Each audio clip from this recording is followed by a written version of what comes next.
Recently my family were invited to my brother's wedding, me, my husband, our daughter, 21, and our son, 18, everyone except our younger son, 16, because it is a child-free wedding.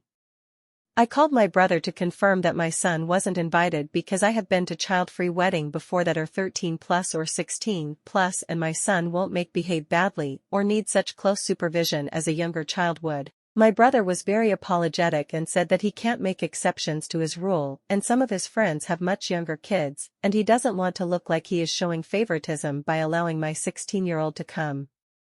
That was fine by me. I understand child-free weddings. I had a child-free wedding prior to having kids. My brother has 2 children of his own from a previous marriage, 16 and 17, and 2 of my sister's kids are also under 18, 13 and 15. And I assumed none of them would be invited either. The wedding is in a different country and my family would be flying out for the weekend.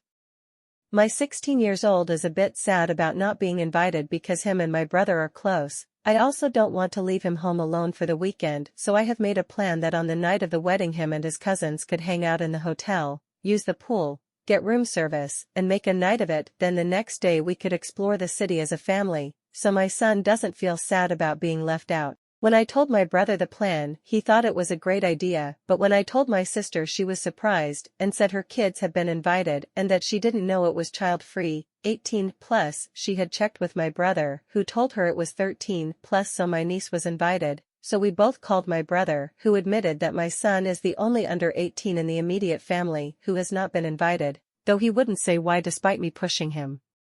My sister and I have both decided to not attend as we are both pissed off at him and she loves my 16 years old. My mother is calling us both up, saying we are being childish and letting my brother down. My brother's soon-to-be wife is also furious at us and says that my brother is distraught and that my son was excluded for a good reason, once again not saying the reason. My brother-in-law, sister's husband, is also upset and blaming me for my sister not going, and I am starting to feel bad and wish I had just let sleeping dogs lie. But AITA? Edit. A few people have asked, and I just wanted to mention that we are a Christian family. My brother's soon-to-be wife being much more religious than the rest of us, though we all still go to church. Except my son, who stopped being Christian a few years ago. I don't mind personally, but it has caused some discontentment. Not saying that this is the reason at all, just if I were guessing.